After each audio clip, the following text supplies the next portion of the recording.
رب العالمين والعاقبة للمتقين وجنة للموحدين المؤمنين المطيعين العارفين الكاملين والنار للمعاندين المخالفين المخاصمين المنكرين العاصين الحاسدين ثم الصلاة والسلام على انبیائه والمرسلین خصوصا سید الاولین والآخرین سید العرب والعجم سیدنا نبینا شفیع ذنوبنا حبیب قلوبنا طبیب نفوسنا ابی القاسم محمد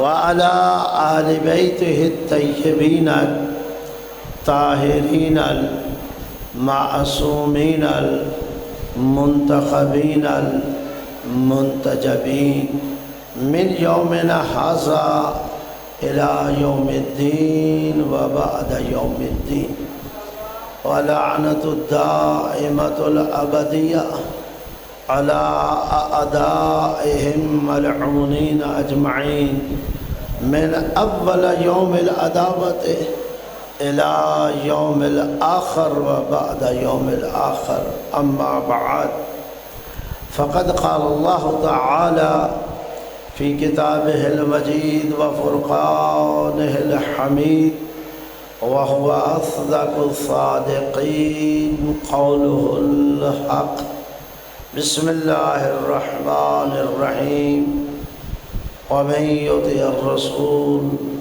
فقد اطاع الله صلوات پڑھیے بحق محمد محمد۔ میرے نہایت ہی واجب الاحترام سامعین کرام، حاضرین اعظام، خالق کائنات آپ کی ہماری اور بانیان عزا کی صف عزا کو اپنی بارگاہ میں قبول اور منظور فرمائے۔ اللہ رب العزت آپ سب کی مشکلات آسان فرمائے، مسائل آپ سب کے حل ہوں، پریشانیاں آپ سب کی دور ہوں اور دعائیں آپ سب کی مستجاب ہوں۔ اللہ رب العزت ناموس پردے داروں کے پردے سلامت فرمائے، ناموس کی حفاظت فرمائے، ملک کی حفاظت فرمائے، اس کی سرحدوں کی حفاظت فرمائے، فرقہ واریت اور دہشت گردی سے محفوظ فرمائے، اور اللہ رب العزت ان مجالس کو اور بالخصوص آج کی اس مجلس کو جہاں ہمارے لیے ذریعہ ہدایت قرار دے وہاں وسیلہ نجات بھی ٹھہرائے۔ اللہ کو سلامت رکھے۔ قرآن مجید فرقان حمید کا مختصر سا حصہ میں نے آپ کے سامنے آج کی مجلس کے حوالے سے تلاوت کیا ہے۔ بسم اللہ الرحمن الرحیم ومن یطع الرسول فقد اطاع اللہ، جس نے رسول کی اطاعت کی اس نے اللہ کی اطاعت کی۔ چونکہ یہ مہینہ ماہ ربیع الاول ہے اور اس میں مہینے میں سوئے ہوئے مسلمان بھی جاگ جاتے ہیں، توجہ ہے یا نہیں؟ اللہ آپ کو سلامت رکھے۔ جو سارا سال سوئے رہتے ہیں اس مہینے میں وہ بیدار ہو جاتے ہیں اور پھر ماشاءاللہ نعرے لگتے ہیں، بڑے بڑے نعرے لگتے ہیں۔ ایسے ہی ہے نا، پیغمبر کے حوالے سے نعرے لگتے ہیں۔ یاد ہیں آپ کو کوئی نعرے یا نہیں یاد؟ کیا جی؟ ایک دو نعرے تو پیچھے سے آ رہے ہیں۔ سرکار کی آمد، مکی کی آمد، یہ مکی کی آمد ہے، سرکار کی آمد ہے، آمد ہے، اور یہ مرحبا۔ تو یہ نعرے ان کی بیداری کی علامت ہے کہ 11 مہینے سرکار کا پتہ ہی نہیں. توجہ ہے یا نہیں؟ سرکار راضی ہیں، سرکار ناراض ہیں، سرکار کی اہمیت کیا ہے، سرکار کا مقام کیا ہے، سرکار کی عظمت کیا ہے، سرکار کی شان کیا ہے، سرکار کی شوکت کیا ہے، کوئی معلوم نہیں. لیکن جیسے ہی ماہ ربیع الاول آتا ہے، نہ معلوم کن کن خطرات اور خطروں کا انہیں احساس ہو جاتا ہے، اور پھر پیغمبر کے لیے نعرے لگتے ہیں. توجہ ہے میری طرف؟ اور فرما رہے ہیں نعرے لگتے ہیں، اور بڑے کھل کے نعرے لگتے ہیں. میں کہتا ہوں جائیے علماء سے پوچھئے، 20 آیات قرآن مجید کی، فرقان حمید کی، پیغمبر اکرم کی شان والا صفات میں موجود ہے. بھائی بسم اللہ سے لے کے سینے والناس تک قرآن بھرا پڑا ہے میرے نبی کی شان میں. میرے نبی کی شان میری اور آپ کی محتاج نہیں ہے. یہ ہم جو اعلان تھوڑا بہت کر دیتے ہیں، یا سوئے ہوئے مسلمان جو جاگتے ہیں، یہ در حقیقت اپنے بچاؤ کا اہتمام کرتے ہیں، اپنے بقا کا اہتمام کرتے ہیں، تاکہ پتہ چل جائے کہ ہم صاحبان ایمان ہیں، ہمارا دین اسلام ہے، ہمارا مذہب اسلام ہے، ہمارا طریقہ اسلام ہے، ہمارا سلسلہ اسلام ہے، ہمارا رشتہ اسلام سے ہے. یہ ساری نعرے جو ہیں اس چیز کے لیے لگائے جاتے ہیں. وَإِلَّا نبی میرا اور آپ کا محتاج نہیں، جس کے لیے اتنی آیات بھری پڑی ہیں. علماء کرام بھی موجود ہیں. میں آپ کی خدمت میں اب بات آپ کی خدمت میں کہنے لگا ہوں. اگر قبلہ وہ ساری آیات فرض کر لیں قرآن میں نہ بھی ہوتی رسول اسلام کی شان میں جو بیان کی گئی ہیں، ایک یہی آیت ہوتی جو میں نے آپ کے سامنے پڑھی ہے، وَمَن يُطِعِ الرَّسُولَ فَقَدْ أَطَاعَ اللَّهَ. میں کہتا ہوں اس سے بھی عظمت شان کے لیے یہ آیت بھی کافی تھی. مقام پیغمبر کے لیے، عرفان پیغمبر کے لیے، معرفت پیغمبر کے لیے اکیلی آیت، اور کوئی نہ بھی ہوتی تو یہ آیت کافی تھی کہ جس نے رسول کی اطاعت کی اس نے اللہ کی اطاعت. محبت فرمائے. یہ آیت آپ نے 20 دفعہ پڑھی، 20 دفعہ آپ نے سنی، لیکن ہر گلی بوئی دارد، ہر پھول کی ایک اپنی خوشبو ہے. میں کچھ چیزیں آپ کے سامنے رکھنا چاہتا ہوں. محبت فرمائیں تاکہ بات آگے بڑھے. وَمَن يُطِعِ الرَّسُولَ فَقَدْ أَطَاعَ اللَّهَ. بسا اوقات لہجہ جو ہے معانی، الفاظ کے معنی میں تبدیلی لے آتا ہے، لہجہ بھی لے آتا ہے. لہجہ بھی معانی، الفاظ کے معنی میں اثر انداز ہوتا ہے. الفاظ تو مجھے نہیں یاد پڑتا ہے کہ پچھلے سال یا اس سے پچھلے سال میں نے یہاں بات کی تھی، 1 سال بات کی. الفاظ در حقیقت معانی کا لباس ہوتے ہیں. اصل مقصود تو وہ معنی ہے جو آپ تک پہنچانا ہے.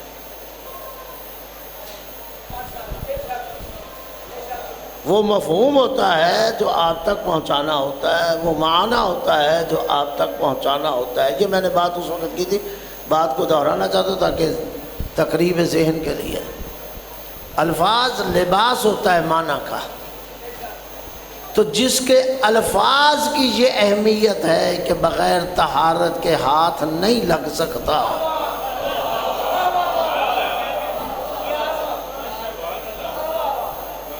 تو پھر ان معانی کا کیا کمال ہوگا. اللہ آپ کو سلامت رکھے. الفاظ ذریعہ ہیں۔ میں کہا کرتا ہوں جو لوگ وسیلے کے مخالف ہیں وہ قرآن کے الفاظ نہ پڑھا کریں، کیونکہ الفاظ ذریعہ ہیں معانی تک پہنچنے کا، کیونکہ یہ وسیلہ ہے۔ الفاظ آپ کو لے جاتے ہیں اس معنی تک۔ ابھی آپ نے سورہ فاتحہ پڑھی، اس میں سورہ اخلاص پڑھا، کیا کہا؟ قل هو اللہ احد۔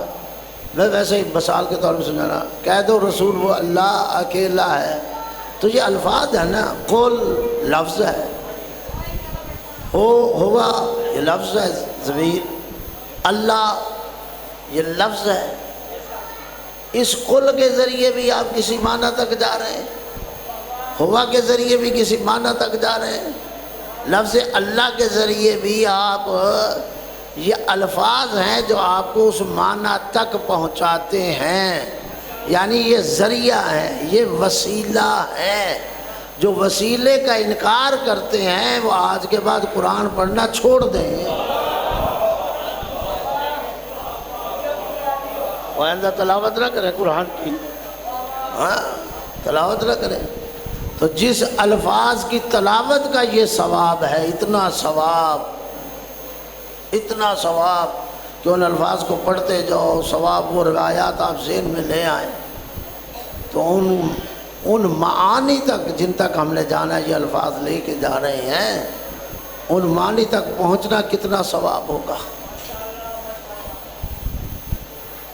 سوچا جا سکتا ہے نا کہ نہیں سوچا جا سکتا؟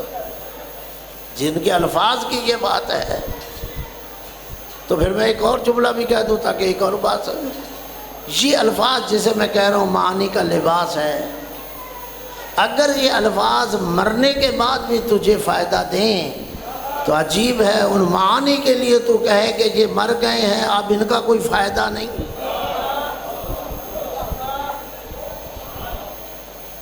توجہ ہے یا نہیں؟ یہ فائدہ نہیں۔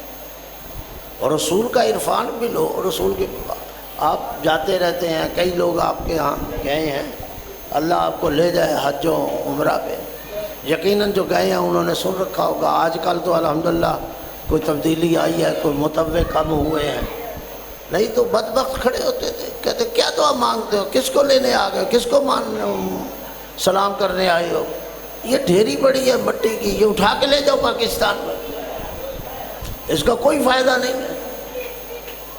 جو لوگ حج پہ گئے ہیں وہ گواہی دیں گے، ایسا ہے یا نہیں؟ عمرے پہ گئے تو کیا پڑا، یہ ڈھیر پڑا مٹی کا۔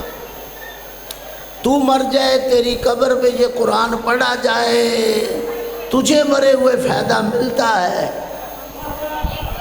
تو جو معانی اس مٹی کے اندر پڑے ہیں، اور فرمایا نہیں فرمایا جو ہے یا نہیں؟ فقط زبان سے نعرے لگا دینا تو کافی نہیں ہے اگر آپ کی حقیقت کا یہ ادراک نہیں۔ ابھی مولانا پڑھ رہے تھے یہاں، مجھ سے پہلے پڑھ رہے تھے، اور حدیث قدسی کے الفاظ تھے، کنت کنزا مخفیا فانی احببت ان اعرف فخلقتک یا محمد۔ میں ایک چھپا ہوا خزانہ تھا، چھپا ہوا خزانہ تھا، چھپا ہوا خزانہ تھا، کسی نے چھپایا نہیں، چھپا ہوا تھا۔ ان باتوں کو سمجھ، اللہ آپ کو سلامت ہے۔ یہ نہیں کہ مجھے کسی نے چھپا دیا تھا، چھپایا نہیں گیا تھا، میں چھپا ہوا خزانہ تھا۔ فَإِنِّي أَحْبَبْتُ، تو میں نے چاہا، کسی نے نہیں چاہا، کوئی تھا ہی نہیں کہ کوئی چاہتا ہے، کوئی اور تھا ہی نہیں، میں ایک چھپا ہوا خزانہ تھا۔ فَإِنِّي أَحْبَبْتُ، میں نے چاہا نو اعرف، کہ میں جاننا چاہوں، کوئی مجھے کہے اللہ، کوئی مجھے کہے خالق، کوئی مجھے کہے مالک، کوئی مجھے کہے رازق، میرے نام لے لے کے پکارے، میری صفات لے لے کے پکارے، مجھے کوئی پکارنے والا ہو۔ فخلقتک یا محمد، اے محمد اپنی معرفت کے لیے میں نے تجھے پیدا کیا ہے۔ سمجھنے والی بات یہ ہے، محبت فرمائے اللہ آپ کو سلامت رکھے، وہ اللہ جو ایسی ذات ہے جو محتاج نہیں، جو بے نیاز ذات ہے، محتاج نہ ہو کر اپنی معرفت کا ذریعہ محمد قرار دیتا ہے۔ اللہ آپ کو سلامت رکھے، بڑی مہربانی۔ اپنی پہچان کا ذریعہ قرار دیتا ہے یا نہیں دیتا؟ اپنی معرفت کا ذریعہ دیتا ہے، قرار دیتا ہے۔ یعنی وہ چاہتا ہی نہیں ہے کہ بغیر اس کے مجھے کوئی نام لینے والا ہو، مجھے کوئی جاننے والا ہو، مجھے کوئی پہچاننے والا ہو۔ اس لیے تو کہا لولاک لما خلقت الافلاک، اگر تو نہ ہوتا تو کائنات کی کوئی شے بناتا ہی نہ میں۔ یہ اللہ اکبر،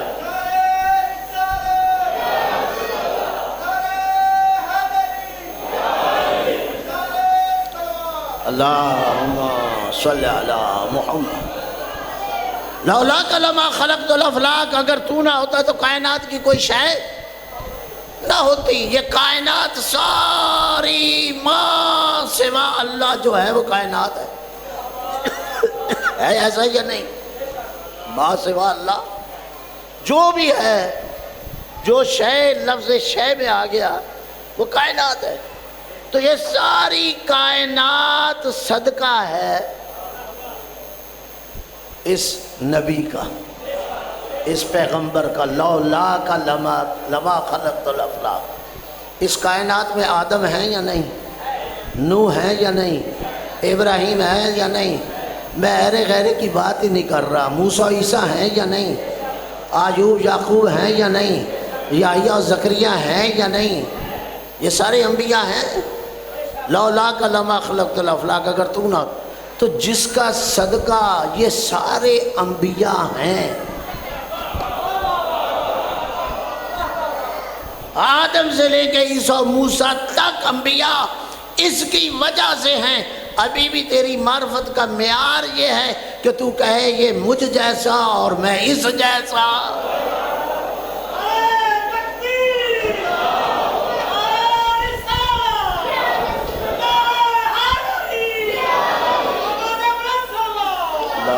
صلی اللہ علیہ وسلم۔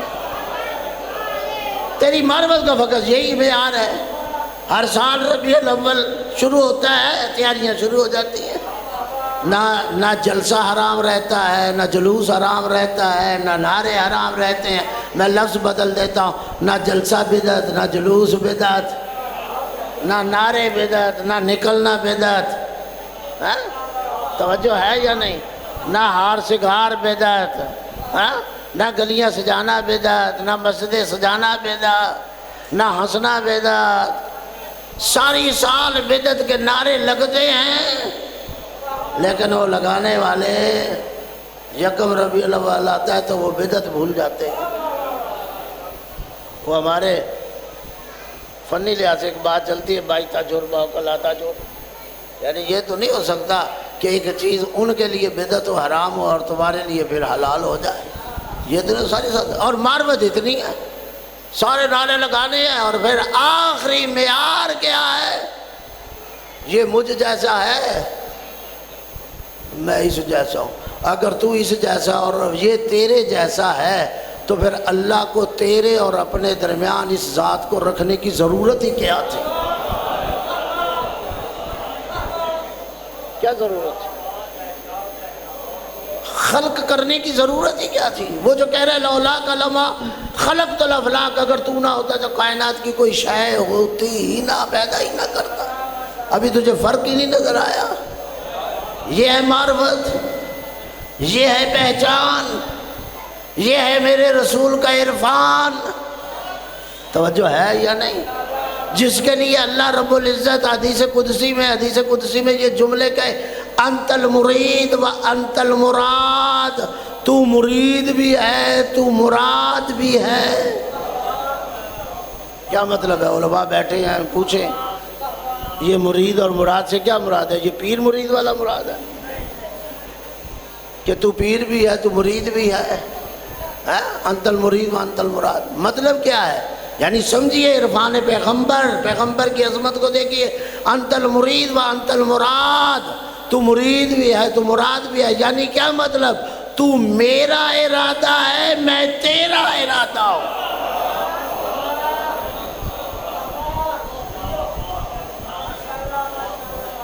جس کا ارادہ اللہ بن جائے اور اس کو اللہ اپنا ارادہ بنا لے، نہیں غور فرمایا؟ انت المرید و انت المراد، اللہ اس کا ارادہ بن جائے، وہ اللہ کا ارادہ بن جائے تو چلیا پھر نعرہ لگاتا ہے کہ مجھ جیسا میں اس جیسا۔ اگر تو اس جیسا ہے اور وہ تجھ جیسا ہے تو وہ کلمہ پڑھانا چھوڑ دے، تو کلمہ پڑھنا چھوڑ دے۔ اگر فرق ہی نہیں ہے تو کلمہ پڑھنا چھوڑ دے۔ اسے کلمہ پڑھانا نہیں چاہیے تھا، اس نے کلمہ پڑھا کے بتایا کہ میں تجھ جیسا نہیں، تو نے کلمہ پڑھ کے بتایا میں اس جیسا۔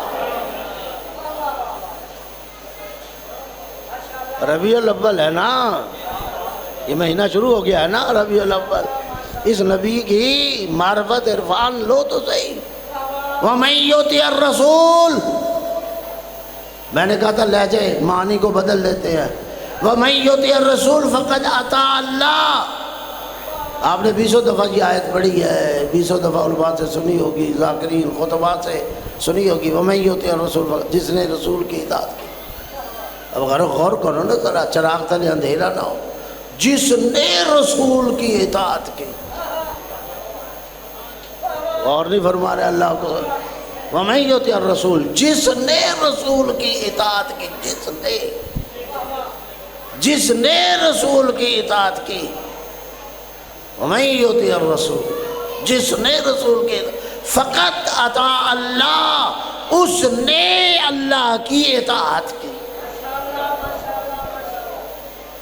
پھر میں دہرا دیتا ہوں ایک لفظ کے ذریعے اور، وَمَن يُطِعِ الرَّسُولَ، جس نے بھی رسول کی اطاعت کی، جس نے بھی رسول کی اطاعت کی، فقط اطاع اللہ، اس نے اللہ کی اطاعت کی۔ اس جس کو نہیں سمجھے، یہ جس کیا ہے؟ جس نے رسول کی اطاعت کی، وہ گورا ہے، وہ کالا ہے، وہ امیر ہے، وہ غریب ہے، وہ عربی ہے، وہ عجمی ہے، وہ ہاشمی ہے، وہ غیر ہاشمی ہے، ہمارے نزدیک معیار فقط اطاعت رسول ہے۔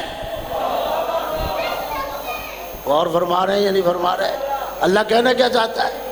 میں نہیں دیکھوں گا عربی کون ہے، عجمی کون ہے، میں نہیں دیکھوں گا گورا کون ہے، کالا کون ہے، میں نہیں دیکھوں گا امیر کون ہے، غریب کون ہے، میں نہیں دیکھوں گا طاقتور کون ہے، کمزور کون ہے، میں نہیں دیکھوں گا پڑھا لکھا کون ہے اور ان پڑھ کون ہے، عالم کون ہے، جاہل کون ہے، نہیں، میں بس ایک ہی اینگل سے، ایک ہی زاویے سے دیکھوں گا۔ جس نے وَمَن يُطِعِ الرَّسُولَ، جس نے رسول کی اطاعت، میرے نزدیک معیار اور ملاک، اللہ کہنا یہ چاہتا ہے میرے نزدیک معیار اور ملاک فقط اور فقط اطاعت رسول ہے، اور کچھ نہیں، کچھ نہیں۔ اطاعت رسول معیار ہے، اطاعت رسول ملاک، جس نے بھی اطاعت۔ اب وہ اطاعت کرنے والا اگر فارس کا رہنے والا ہو، نہیں غور فرمایا، وہ عربی نہ بھی ہو، وہ عجمی ہو، وہ فارس کا رہنے والا ہو، اگر معیار اطاعت کے اس آخری درجے پہ پہنچ جائے، چاہے وہ فارسی کیوں نہ ہو، یہ اطاعت کا کمال ہے کہ جس کی اطاعت ہو رہی وہ کہہ دے السلمان منا اہل البیت۔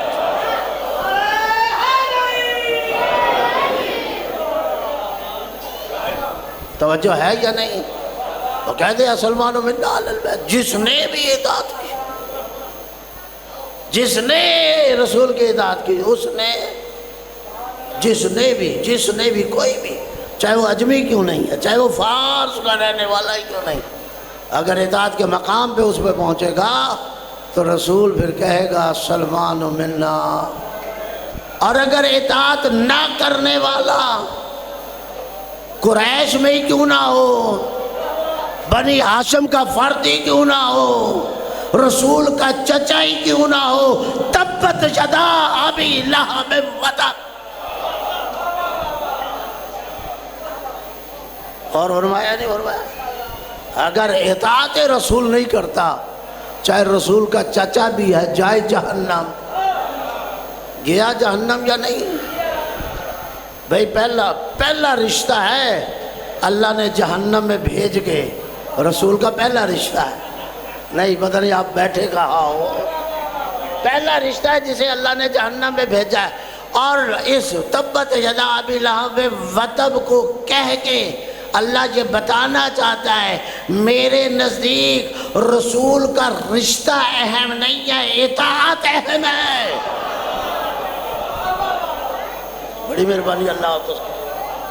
میرے نزدیک یہ نہ رکھنا کہ اس کا رسول کے ساتھ یہ رشتہ ہے، اس کا یہ رشتہ ہے، رشتوں کے ذریعے نہ بڑھنا۔ میرے نزدیک بڑھنا ہے تو اس کا ایک ہی راستہ ہے، وہ اطاعت رسول ہے۔ رشتوں کے ذریعے نہیں آؤ گے۔ اور عجیب ہے، پھر میں یہ بریکٹ میں جملہ رکھ لیجئے، جملہ متعارضہ بریکٹ میں رکھ لیجئے، جنہوں نے بے توجہ ہے یا نہیں رشتوں کے ذریعے بڑھنا چاہا، بھئی یہ رسول کے ساتھ یہ رشتہ ہے، یہ رشتہ، اور رشتہ داریاں کی اسی لیے کی تاکہ رشتوں کے ذریعے بڑھ جائیں۔ عجیب معیار ہے تمہارا، ادھر رشتہ داریاں کر رہے ہو تاکہ رشتہ بن جائے اور ہم رشتے کے ذریعے بڑھیں، یہ تمہارا معیار اور ملاک ہے۔ اور جہاں رشتے ہیں، پتہ نہیں آپ توجہ ہے یا نہیں، جہاں اللہ نے رشتے رکھے ہیں، بیٹی کا رشتہ، بھائی کا رشتہ، نواسے کا رشتہ، بیٹوں کا رشتہ، قرآن کے ذریعے ایک طرف رشتے لے کے پڑھ رہے ہو، ایک طرف رشتوں کا انکار کر رہے ہو۔ پتہ نہیں غور کیا ہے یا نہیں کیا۔ یہ معیار ہے اور یہ عرفان رسالت ہے، یہ عرفان محمدیت ہے۔ ایک طرف کہتے ہو نہیں جناب علی تو بھائی ہے، ابھی میرے عزیز مجلس پڑھ رہے تھے، کتنی روایات پڑھی اور کیا کچھ، ماشاءاللہ۔ نہیں جی یہ تو سب کچھ علی کے لیے جو کہا گیا، چونکہ چچا زاد بھائی تھا، چونکہ داماد تھا۔ عجیب ہے، علی داماد، رسول داماد کرے علی کو تو یہ رشتہ اہم نہیں، تو رسول کو داماد کرے تو یہ بڑا اہم ہے۔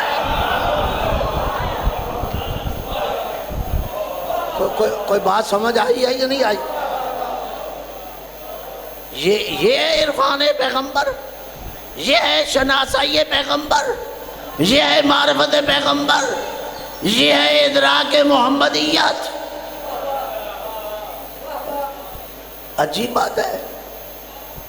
نہیں اگر زہرا کی بات آ جائے، یہ تو بیٹی ہے، یہ تو بیٹی ہے، بیٹی تھی نا اس لیے جملے کہہ دیے۔ عجیب ہے، بیٹی تھی اس لیے کہہ دیے، وہ داماد تھا، وہ چچا زاد بھائی تھا اس لیے کہہ دیے۔ عجیب ہے، اگر چچا زاد بھائی ہونے کی وجہ سے کہا ہے تو پھر خود چچا کے لیے کیوں نہیں کہا ابو لہب کے لیے؟ اس کے لیے کیوں نہیں بولا؟ بولتا نا، وہ چچا تھا، وہاں بھی تو رشتہ تھا۔ اللہ نے رشتے ڈبو کے بتائے یا نہیں بتائے؟ ابو لہب کو جہنم میں بھیجا یا نہیں؟ اللہ تو بھیجتا ہے۔ بھئی دنیا کے معاشرتی آواز کو حضرت نوح نے بھی اللہ کی بارگاہ میں پہنچایا تھا۔ جب نوح کی بیوی اور نوح کا بیٹا پہاڑ کے دامن کھڑے ہو گئے تھے، توجہ ہے، جاگ رہے ہو، دامن میں کھڑے ہوئے تھے یا نہیں کھڑے ہوئے؟ ماں بیٹا کھڑے ہوئے تھے، ان کا رشتہ آپس میں حقیقی تھا یا نہیں تھا؟ ماں بیٹے کا رشتہ حقیقی تھا، ماں بیٹے کا تھا نا۔ پیغمبر کے ساتھ، حضرت نوح کے ساتھ بیٹے کا رشتہ حقیقی تھا، بیوی کا رشتہ حقیقی نہیں تھا، سبب ہی تھا، وہ سبب کی وجہ سے تھا، زوجہ ہونے کی وجہ سے، لیکن آپس میں ان کا رشتہ ماں بیٹے کا حقیقی تھا۔ کتنا قریبی رشتہ تھا۔ معاشرتی آواز کو حضرت نوح نے اللہ کی بارگاہ میں کہا جب غرق ہونے کا ٹائم ہے، اللہ یہ میرا بیٹا ہے۔ قرآن میں ہے یا نہیں؟ یہ میرا، اللہ نے رشتے کے انکار نہیں کیا، لیکن اللہ نے ایک جملہ استعمال کیا، لیس من اہلک، یہ نہیں کہا یہ تیرا بیٹا نہیں، کہا لیس من اہلک، نو بیٹا تیرا ہے مگر تیری اہل سے نہیں۔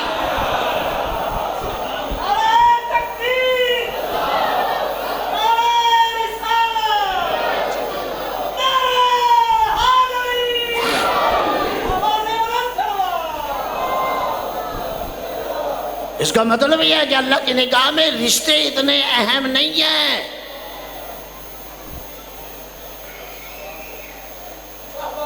فقط وہ احادیث ان روایات کا انکار کر دو جو علی کے فضائل اور مناقب لکھے بیان کی گئی، چونکہ یہ چچا زاد بھائی ہے، یہ داماد ہے۔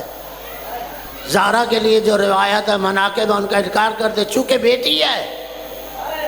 عجیب ہے، جب بیٹی کی بات آتی ہے تو پھر 3 بیٹیاں بھی گھیر گھار کے لے آتے ہو۔ اگر رشتے اہم نہیں ہے تو پھر چھوڑو، ان کو کیوں لا رہے؟ ایک طرف انکار، ایک طرف پھر ان بیٹیوں کو 3 بیٹی، ایک بیٹی کی تو تمہیں عزت نہیں ہو رہی،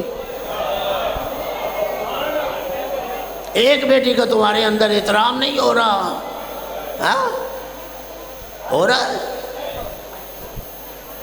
لیکن اس کی عظمت کم ہو جائے، 3 بیٹیاں گھیر کے اور لے آئیں گے تاکہ زہرا کی عظمت کم ہو جائے۔ اپنے رشتے بچائے جا رہے ہیں، رسول کے رشتے۔ بہرحال میں بات کر رہا ہوں، لیس من اہلک، اے نو تیری اہل سے نہیں ہے۔ اس کے بعد نو نے کوئی بات نہیں کی ہے، آپ کو ملے گا جب اللہ نے یہ کہہ دیا لیس من اہلک، پھر حضرت نو نے اپنی زوجہ اور اپنے بیٹے کو بچانے کے لیے کوئی بات نہیں۔ اور اللہ نے دونوں رشتے ڈبو کے بتایا، معیار اطاعت رسول ہے، رشتہ نہیں۔ توجہ ہے یا نہیں؟ اگر جاگ رہے ہیں تو صلوات پڑھیں بحق محمد و آل محمد۔ ایک مرتبہ پھر صلوات پڑھیں بحق محمد صلی اللہ علیہ وسلم۔ بہرحال میں جلدی کروں، معیار کیا ہے؟ لیس من اہلک، تیری آل سے نہیں ہے۔ اب جنہیں کہا جا رہا تھا آل نہیں، ایک بیٹا تھا اور ساتھ بیوی کھڑی تھی، اس کی ماں، رسول کی بیوی۔ اگر ابھی نہیں سمجھے تو میں پھر ایک لفظ بدل کے کہوں، ایک رسول کا بیٹا تھا، ایک امت کی ماں تھی۔ نہیں غور فرمایا، ایک ام المومنین کھڑی تھی، کھڑی تھی ام المومنین تھی نا، رسول کی بیوی تھی نا، کھڑی تھی ام المومنین کھڑی تھی، اور ساتھ بیٹا کھڑا تھا۔ ماں، مومنین کی ماں کا رشتہ اولاد کے ساتھ یہی بیٹا بیٹی کا ہوتا ہے نا، تو ساتھ بیٹا بھی کھڑا تھا، ایک ہو یا زیادہ ہو۔ اللہ نے وہاں ڈبو کے بتایا، اگر رسول کو چھوڑو گے تو ام المومنین کا رشتہ بھی فائدہ نہیں دے گا۔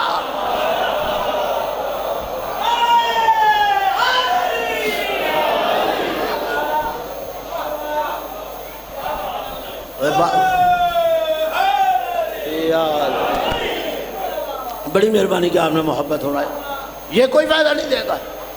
جاؤ خود بھی ڈوب جاؤ اور ام المومنین کو بھی لے کے ڈوب جاؤ۔ اور اللہ نے ڈبو کے بتایا، او پیا ام المومنین، توجہ ہے یا نہیں؟ او ام المومنین بھی پئی ہے اور ام المومنین کا بیٹا بھی ہے، کیونکہ رسول کو چھوڑ دیا ہے۔ معیار ہے رسول کو چھوڑ، اگر رسول کو چھوڑ دیا یہ رشتے بھی گئے، یہ تعلق بھی گیا، یہ ام المومنین بھی گئی۔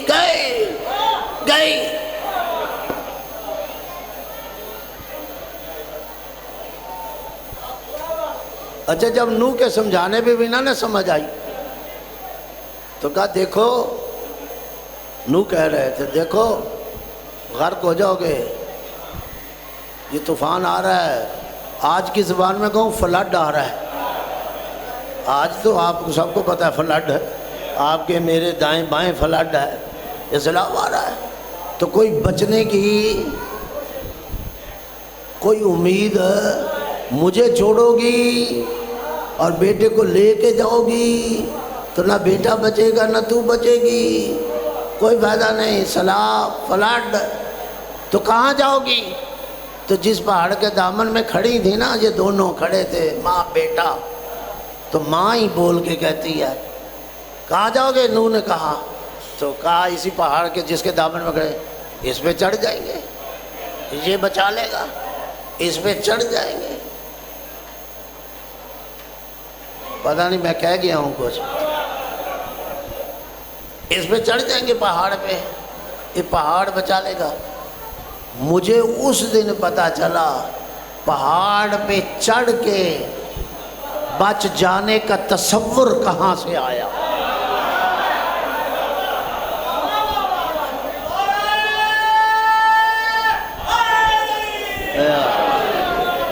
کہ رسول کو چھوڑ کے پہاڑ پہ چڑھ جانے کا تصور، کہ رسول کو چھوڑ دیا جائے پہاڑ بچا لے گا۔ یہی وجہ ہے کہ جب جنہوں نے رسول کو چھوڑا، رسول نے بلا رہا تھا تعالو آؤ آؤ، کبھی اسے دیکھ کے بلا رہے تھے، کبھی اسے دیکھ کے بلا رہے تھے، کبھی اسے دیکھ کے بلا رہے تھے، لیکن وہ پہاڑ چڑھے جا رہے تھے۔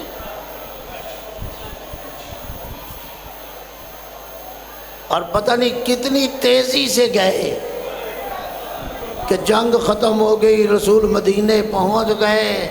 یہ دوڑ اتنی تھی، اس دور میں شاید پریشر بریک بھی نہیں تھی، 3 دن بعد مدینے پہنچے۔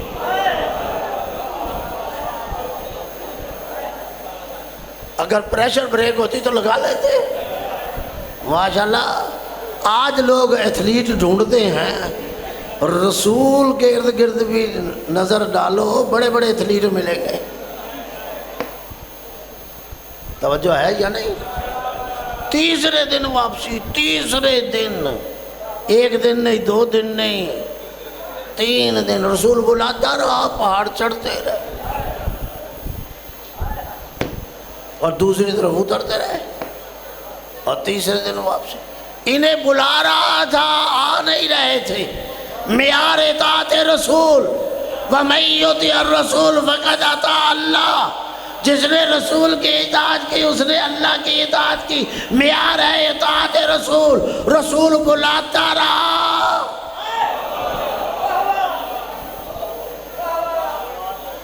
حضرات دوڑتے رہے۔ غور ہے یا نہیں؟ مجھے بتاؤ یہ دوڑنا اطاعت رسول میں تھا یا اطاعت رسول سے باہر تھا؟ جاگ رہے ہو؟ یہ رسول کو چھوڑ کے دوڑنا یہ اطاعت رسول میں تھا یا اطاعت رسول سے باہر تھا؟ ہاں باہر تھا۔ اب میں ایک سوال کروں گا، قبلہ صاحب غور کیجئے گا۔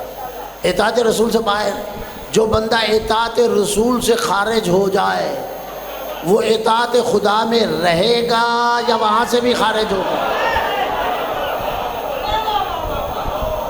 وَمَن يُطِعِ الرَّسُولَ فَقَدْ أَطَاعَ اللَّهَ، مفہوم مخالف کیا ہے؟ جس نے رسول کی اطاعت چھوڑی اس نے اللہ کی بھی اطاعت چھوڑی، جس نے رسول کی اطاعت کی اس نے اللہ کی اطاعت کی۔ جو اطاعت رسول سے خارج، لا محالہ وہ اطاعت خدا سے بھی خارج۔ اب میں سوال کر رہا ہوں، جو اطاعت رسول اور اطاعت خدا سے خارج ہو جائے، میں نرم انداز سے سوال کر رہا ہوں، سخت جملے استعمال کر سکتا تھا، جو اطاعت رسول اور اطاعت خدا سے خارج ہو جائے، اب مجھے بتاؤ اسلام میں وہ کہاں کھڑا ہے؟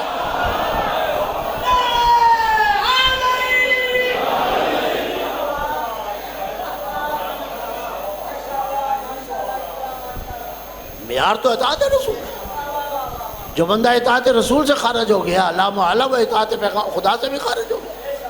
جب اطاعت خدا سے اور اطاعت رسول سے خارج ہو جائے، اب میرا سوال بنتا ہے، حق بنتا ہے میں سوال کروں۔ 1400 سال سے شیعہ قوم سے سوال کرتے آ رہے ہو، شیعوں کو بھی تو حق دو کہ شیعہ بھی سوال کرے تم سے۔ توجہ ہے یا نہیں؟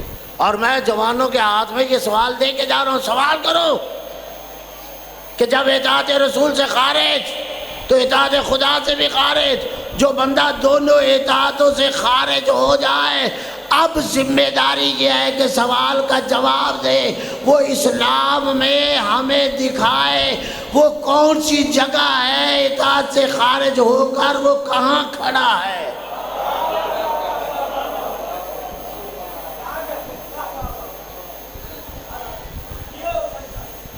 کوئی بات سمجھ آئی؟ اگر اس آیت کو سمجھ لیں،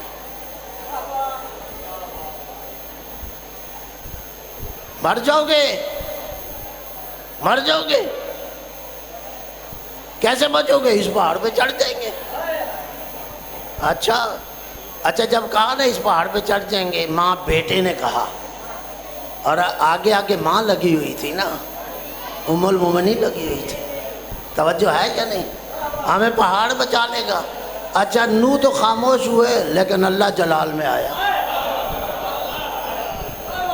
اچھا میرے رسول کی اطاعت سے نکل رہے ہو؟ اب اللہ نے ان سے نہیں بات کی، جلال میں آیا۔ جب انہوں نے کہا اس پہ پہاڑ پہ چڑھ جائیں گے جی ہمیں بچا لے گا، اللہ نے نوح کو بھی، ام المومنین کو بھی نہیں پوچھا، ام المومنین کی اولاد کو بھی نہیں پوچھا، جس کا سہارا لے رہے تھے نا اس سے کہا پہاڑ، یہ کہتے ہیں یہ پہاڑ بچا لے گا، تو بچا لے گا؟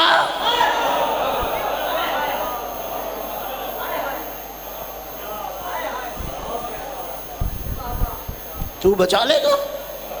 تو بچا لے گا؟ جائیے تاریخ پڑھیے، تفصیل میں چھوڑ رہا ہوں، پھر جا کے پڑھ لیجئے گا، کہیں کتابوں میں مل جائے گی آپ کو۔ اللہ نے کہا تو بچا لے گا؟ بس اتنا کہنا تھا۔ علماء نے لکھا ہے جیسے ہی اللہ نے پہاڑ سے خطاب کیا نا کہ اس ام المومنین اور اس کی اولاد کو تو بچا لے گا، خوف خدا من خشیت اللہ، خوف خدا کی وجہ سے یہ پہاڑ ریت کے ذرات میں تبدیل ہو گیا، اور شام تک اس کے ذرات گئے، اور آج بھی وہ پہاڑ ریت کے ذرات کی شکل میں مولا علی کے اس طرف دریائے نئے جف کی شکل میں موجود ہے۔ خشک دریا، نئے دریا، جف خشک دریا، یہ جو ریت وہ دریا ہے نا مولا علی کے حرم کے ساتھ، وہ خشک دریا ریت کا، یہ وہ پہاڑ تھا جو کیٹو اور دوسرے سے منافست سے یہ سب سے بڑا پہاڑ تھا۔ خوف خدا سے ریزہ ریزہ ہو گیا کہ میں جسے اللہ نہ بچانا چاہے۔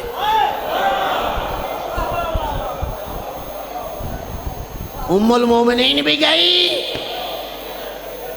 اور اس کا بیٹا بھی گیا۔ کیوں؟ اطاعت رسول کو چھوڑ دیا تھا، اطاعت رسول سے خارج۔ جب اطاعت رسول سے خارج تو اطاعت خدا سے بھی خارج، جب اطاعت خدا اور رسول سے خارج تو اب پھر اس کا کوئی مقام چھوڑ کے جا رہے تو رسول بلاتا رہا، جا تو کتابوں میں نکال لو کہ رسول نہیں بلا رہا تھا، رسول بلاتا رہا، نہیں آئے، نہیں پہنچے۔ لیکن عجیب ہے، یہ لوگ جا رہے تھے، ایک میدان میں ایسا تھا جو رسول کی طرف آ رہا تھا۔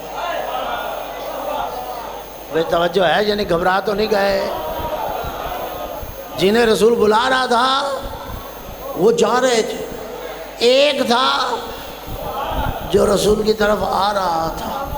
بھئی محبت فرمائیے، تاریخ نے لکھا ہے یہ جو آنے والا تھا نا رسول کی طرف، وہ کوئی اور نہیں تھا، وہ علی ابن ابی طالب تھا، وہ ابو طالب، وہ بڑی مہربانی، وہ ابو طالب کا بیٹا تھا، وہ رسول کی طرف قدم بڑھا رہا تھا۔ اچھا رک جائیے اس بات کو، جہاں میں تھوڑی دیر میں کتابیں اٹھائے مل جائیں گے۔ جب تیسرے دن بعد آئے نا پھر واپس آ جاتے ہیں اس جگہ۔ تیسرے دن مکہ مدینہ میں آئے تو رسول نے پوچھا، بھئی میں جب تمہیں بلا رہا تھا میں جب تمہیں بلا رہا تھا تم آئے نہیں، کہا ہم نے آپ کی آواز نہیں سنی۔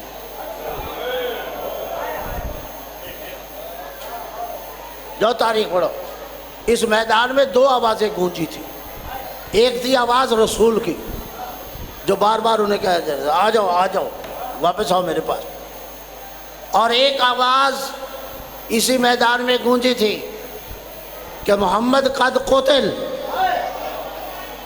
پیغمبر کے حوالے سے کہ وہ قتل کر دیے گئے، یہ بھی آواز گونجی تھی۔ اور تاریخ نے آج بھی اپنے اندر لکھا ہے کہ یہ آواز کس کی تھی؟ تاریخ نے لکھا ہے کہ یہ ابلیس کی آواز تھی۔ آوازیں دو تھی، ایک ابلیس کی ایک رسول کی۔ ابلیس کی آواز تھی قد قتل، محمد قتل کر دیے گئے جاؤ، یہ آواز تھی جاؤ۔ پیغمبر کی آواز تھی آؤ۔ یہ دو آوازیں تھیں، ایک تھی جاؤ ایک تھی آؤ۔ پیغمبر نے جب پوچھا تیسرے دن جب واپس آئے کہ میں بلا رہا تھا، کہا ہم نے تو آواز نہیں سنی، کہا پھر، کہا ہمیں تو آواز آئی کہ جاؤ قتل کر دیے گئے۔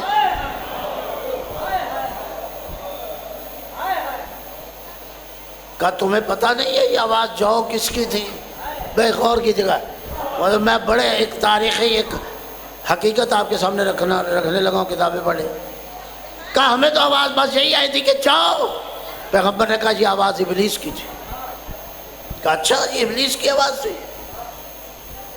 کہا ہم نے تو سمجھا تھا جبریل کی آواز تھی، یہ کتابوں میں باقاعدہ موجود ہے، ہم نے تو سمجھا تھا جبریل کی آواز تھی۔ پیغمبر نے کہا نہیں ابلیس کی۔ اب یہاں رک جائیے، میں ایک جملہ کہنا چاہتا ہوں۔ جو جبرائیل اور ابلیس کی آواز میں فرق نہیں کر سکے،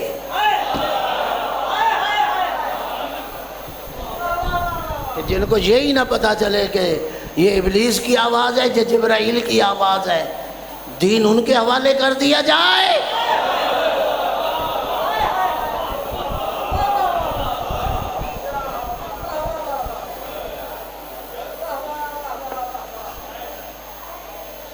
ہم نے تو سمجھا یہ جبرائیل کی آواز، کہا نہیں یہ ابلیس کی آواز۔ آواز ابلیس کی بھی گونجی، آواز رسول کی بھی گونجی، اور یہ نیچر ہے جس میں اب یہ دھیمے انداز سے یہ جملہ کہہ کے جا رہا ہوں، دھیمے انداز سے سمجھنا آپ نے، یہ نیچر ہے، جن آوازوں سے محبت ہو وہی آواز سنائی دیتی ہے۔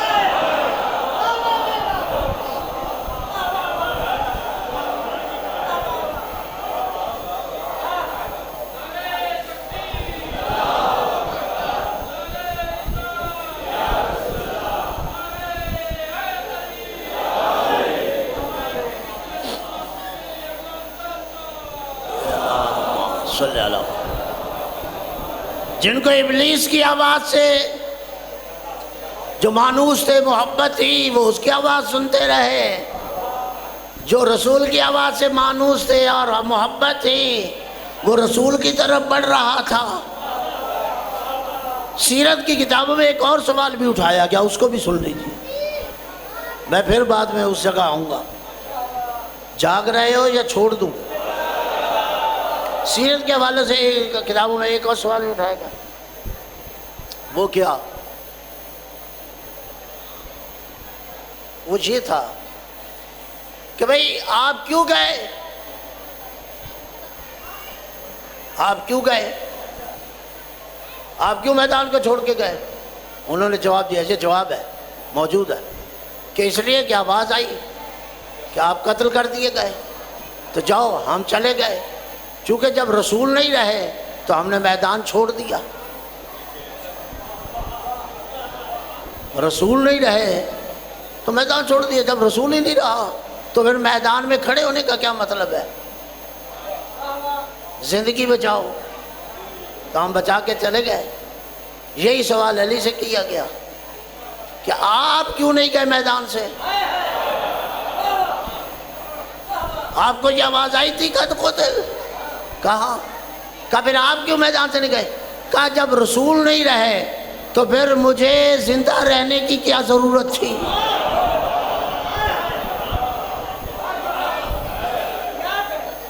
توجہ ہے یا نہیں؟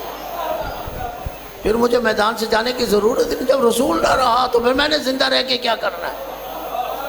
وہ کہہ رہے جب رسول نہیں رہا تو میدان چھوڑ رہے ہیں ہم، کیا میدان میں رہنے کا کیا مطلب؟ علی کہہ رہا ہے جب رسول نہیں رہا تو میدان سے جانے کا کیا مطلب؟ فرق سمجھے ہو فرق یا نہیں؟ آ جاؤ واپس۔ علی آ رہے اور رسول کی نگاہ پڑی اور رسول نے کہا یا علی، کہا جی یا رسول اللہ، یہ سب چلے گئے تو نہیں گیا، تو توجہ ہے یا نہیں؟ گھبراہٹ نہیں، تو نہیں گیا۔ علی نے عجیب جملہ کہا جو آج بھی کتابوں میں موجود ہے۔ جب رسول نے کہا علی تو نہیں گیا، اور رسول نے علی نے سر اٹھایا، پیغمبر کی طرف دیکھا اور آہستہ سے مسکرا کے ادب اور احترام سے کہا اکفر بعد الایمان،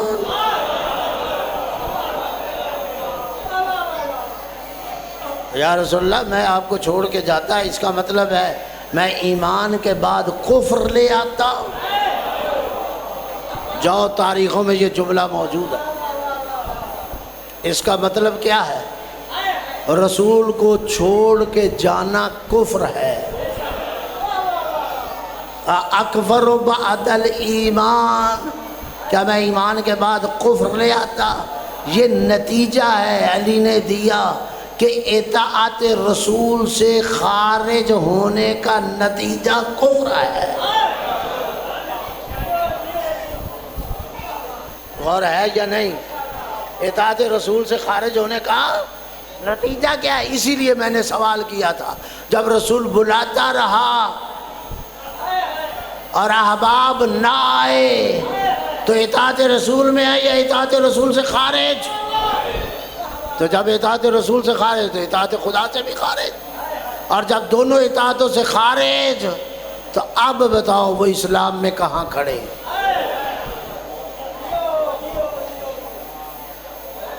گھبرا تو نہیں گئے؟ اگر جاگ رہے تو بلند آواز سے صلوات پڑھیے۔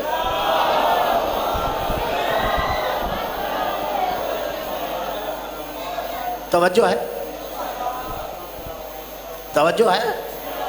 اچھا میں تھوڑی دیر، کہتے فرض محال محال نہیں ہوتا، ہم تھوڑی دیر فرض کر لیتے ہیں علی نے یہ جملہ جذبات میں آ کے کہہ دیا، جذبات میں آ کے کہہ دیا اکبر بعد الایمان۔ اگر فرض کر لیں علی نے بھائی جاگ رہے ہو، علی نے اگر جذبات میں آ کے یہ جملہ کہہ دیا تھا، کیا رسول بھی جذبات سے کھیلتا تھا؟ اور رسول کا کیا فریضہ تھا؟ اور رسول کا فریضہ تھا شرعی فریضہ، علی کو روکتا، علی کو ٹوکتا۔ علی ایسا بڑا جملہ نہ کہے اکبر بعد الایمان۔ میرے بڑے بڑے میرے ساتھی، میرے تارے، میرے ستارے تیرے اس جملے کا شکار ہوں گے تو رسول اپنے ستاروں اور تاروں کو بچا لیتا۔ توجہ ہے یا نہیں؟ بات سمجھے ہو؟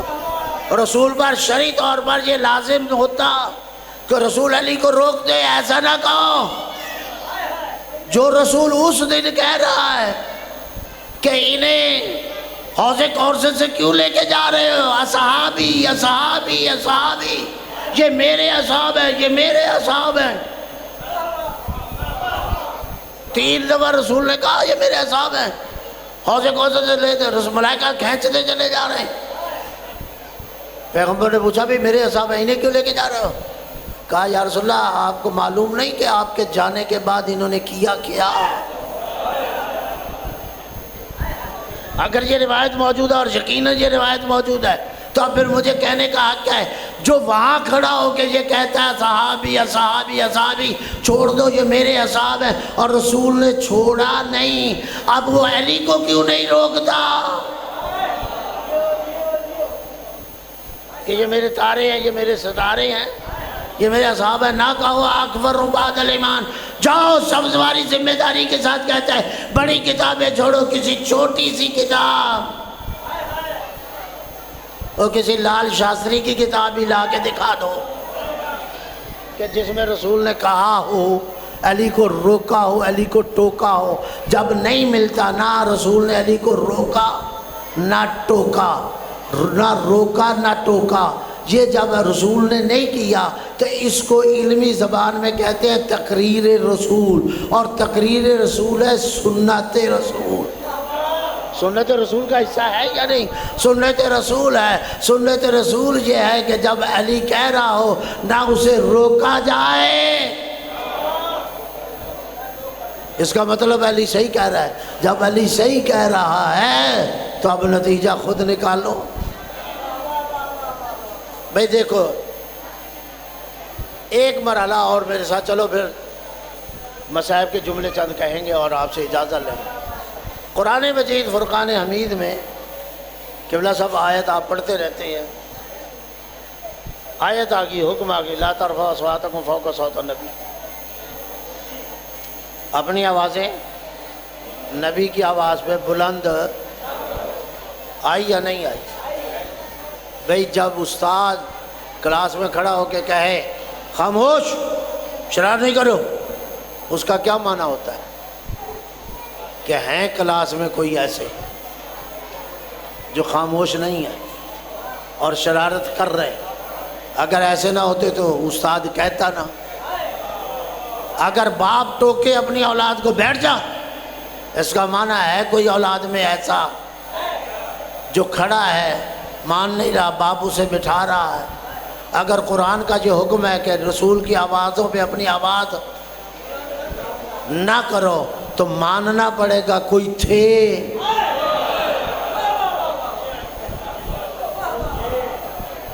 کوئی تھے جو اپنی آوازوں کو رسول کی آواز پہ بلند، اللہ کو تو بھی پسند نہیں آیا۔ اب ہم اگر نام بتائیں گے تو تجھے تکلیف ہوگی، تو میرا یہ بھی سوال ہے کہ ذرا اس آیت کی روشنی میں بتا تو صحیح، جو رسول کے پاس کھڑے ہو کر رسول کو ڈراتے تھے اور اونچی بولتے تھے، جو اونچی آوازیں لگاتے تھے، اگر نہ تھے تو یہ قرآن کی آیت کیسے آ گئی؟ ماننا پڑے گا کوئی تھے، تو وہ بتاؤ تو صحیح وہ کون تھے،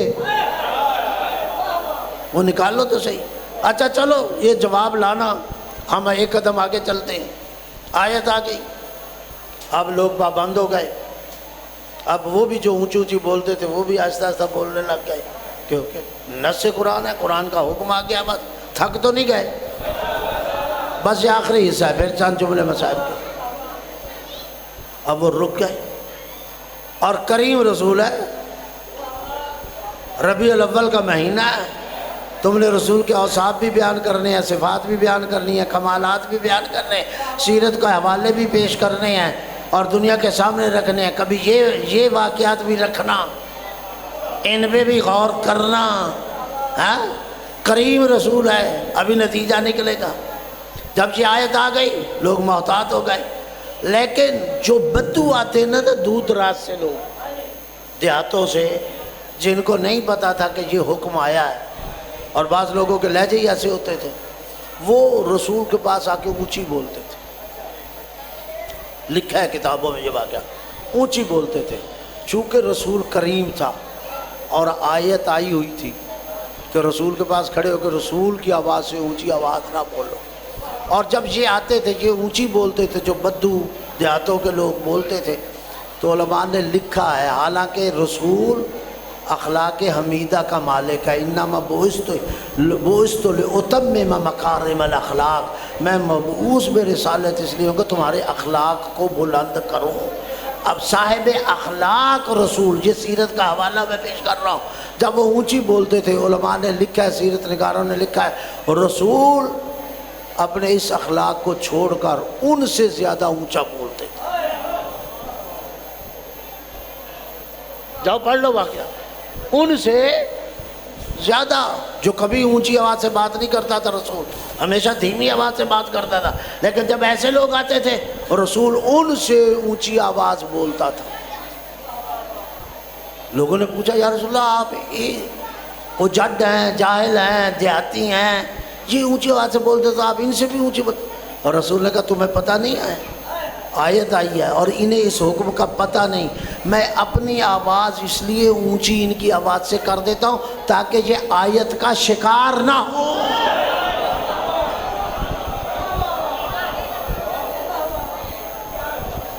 اس آیت کی زد سے بچ جائیں۔ اگر جاگ رہے تو جملہ کہنا چاہتا ہوں، او بھائی، جس رسول کی آواز سے آپ آواز بلند نہیں کر سکتے اور رسول کے آگے چیخ نہیں سکتے، اگر آواز بلند کرو گے تو حرام، گناہگار۔ جس رسول کی آواز پہ آواز بلند کرنے کی اجازت نہیں، اسی رسول کے پاس کھڑے ہو کے یہ کہو یہ عصیان کہہ رہا ہے۔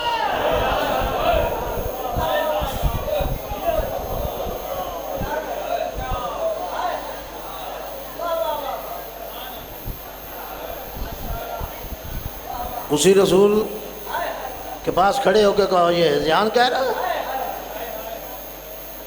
اور ہذیان کہہ کے اطاعت رسول میں رہو گے یا خارج ہو جاؤ گے؟ اگر خارج ہو گئے تو اطاعت خدا میں رہو گے۔ میں کہتا ہوں جس نے ہذیان کہا، جو کہا، اب مجھے بتائے، میں سخت جملہ استعمال نہیں کرتا، یہ کہہ کے مجھے بتائے اسلام میں وہ کہاں کھڑا ہے؟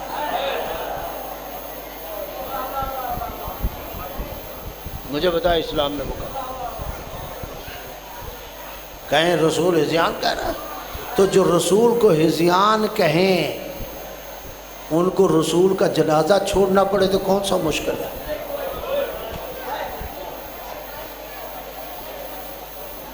میں زیادہ لمبا مسائل نہیں پڑھوں گا، 2-4 جملے بس، بہت ٹائم لے گیا۔ کون سا مشکل تھا رسول کا؟ جو رسول کو ہذیان کہہ رہے ہیں وہ جنازہ چھوڑ بھی دیں گے تو ان کے لیے کون سی مشکل ہے؟ اور 3 دن تک جنازہ پڑا رہا، 3 دن رسول دفن نہیں ہوا۔ اجرکم اللہ، اللہ آپ کی عبادت قبول کرے، اس گریے کو قبول کرے۔ کیا کوئی جنازہ رسول کا رکھ کے ویٹ کیا جا رہا تھا کہ رسول کی کوئی اولاد باہر رہ گئی تھی، تو دوسرے ملک سے باہر آ رہا تھا، اس کا جہاز لیٹ تھا، ٹرین لیٹ تھی؟ 3 دن، 1 دن نہیں، 3 دن تک رسول کا جنازہ پڑا رہا۔ اب میں کیسے کہوں اور آپ کو کیسے سمجھاؤں؟ سب سے بڑا رسول کی بیٹی کو دکھ ہی یہی تھا کہ کلمہ بھی میرے باپ کا پڑھے۔ اجرکم اللہ، کلمہ بھی میرے باپ کا پڑھے اور جنازہ بھی میرے باپ کا چھوڑ کے چلے جائے۔ اجرکم اللہ۔ میں کہتا ہوں نہ دیتے فدق، شاید بی بی صبر کر لیتی، بی بی کو کوئی دکھ نہ ہوتا، مگر کم از کم اتنا تو کرتے نا کہ بی بی کے غم میں آ کے شریک ہوتے، باپ کے، اس کے باپ کا جنازہ اٹھاتے اور بی بی کے سر پہ ہاتھ رکھتے۔ خدا کی قسم 3 دن تک بی بی انتظار کرتی رہی، ان میں کسی نے آ کے بی بی کے سر پہ ہاتھ نہیں رکھا کہ بی بی تیرے بابا کے چلے جانے کا بڑا غم ہے۔ آج ہمارا گیا گزرا زمانہ ہے، کوئی شرابی مر جائے، کوئی زانی مر جائے، کوئی فاسق و فاجر مر جائے، بے نماز مر جائے تو ہم کہتے ہیں یار کلمہ تو پڑھتا تھا، باقی اللہ اپنا حساب لے لے گا، اس کے جنازے میں شریک ہو لو۔ کیوں؟ کلمہ پڑھتا تھا۔ عجیب ہے، کلمہ پڑھتا تھا، اس کا جنازہ نہیں چھوڑنا، اور جس کا کلمہ پڑھتے تھے اس کا جنازہ چھوڑ گئے۔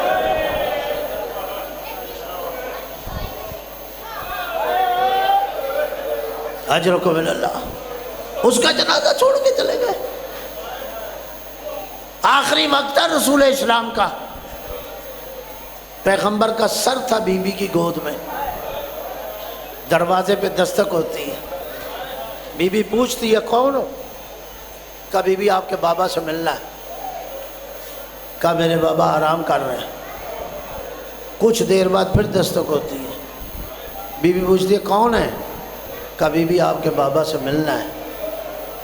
بی بی نے کہا میرے بابا آرام کر رہے ہیں۔ کچھ دیر بعد تیسری مرتبہ دستک ہوتی ہے نا، تو بی بی نے پھر پوچھا نہیں۔ علماء نے لکھا ہے بی بی کی آنکھوں سے آنسو نکل آئے اور گرم گرم آنسو رسول کے رخسار پہ پڑے۔ جیسے ہی پڑے نا، رسول تڑپ کے اٹھے، آنکھیں کھولی، اور جب دیکھا نا بیٹی رو رہی ہے، رسول نے ایک جملہ کہا، فاطمہ تیرا باپ زندہ ہے؟ میری زندگی میں رو رہی ہو؟ میں نے تو جملہ کہہ دیا، آپ نے سن لیا، بیٹا ابھی تیرا باپ زندہ ہے، میری زندگی میں رو رہی ہو، کیا بات ہوئی ہے؟ بابا معلوم نہیں، دروازے پہ کوئی کھڑا ہے اور بار بار دستک دے رہا ہے۔ میں اسے بتا رہی ہوں میرے بابا آرام کر رہے ہیں، لیکن وہ رک نہیں رہا۔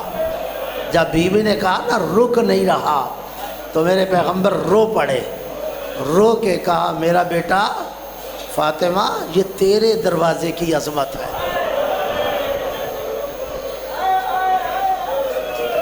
میں نے پڑھ دیا جملہ، رسول نے کہا، فاطمہ بیٹا یہ تیرے دروازے کی عظمت ہے، وَإِلَّا یہ جو آیا ہے نا اسرائیل ملک الموت، یہ کسی کے دروازے پہ رکتا نہیں ہے، اجازت نہیں لیتا، یہ فاطمہ تیرے دروازے کی عظمت ہے۔ میں کہوں گا سیدہ تیرے دروازے کی عظمت، جبرائیل بھی رک جائے، اسرائیل بھی رک جائے، یہ کیسے مسلمان تھے؟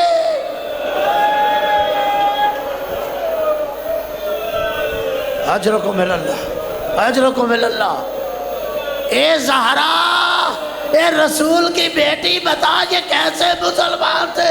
مسلمانوں جس دروازے پہ جبرائیل رک جائے، جس دروازے پہ اسرائیل رک جائے، اور جملہ کہو جس دروازے پہ رسول کھڑا ہو جائے اور بار بار سلام کرے، السلام علیک یا اہل بیت النبوہ، السلام علیکہ یا معدد الرسالہ، اس دروازے پہ مسلمان آگ اور لکڑیاں لے کے آ جائے۔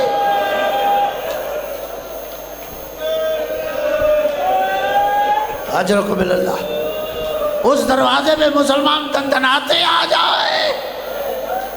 جو سوال اسرائیل سے کیا تھا، من انتا،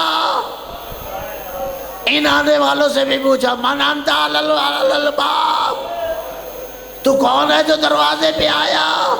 یا من انتم علی الباب، تم کون ہو جو دروازے؟ کہا ہم ہیں۔ کیا چاہتے ہو؟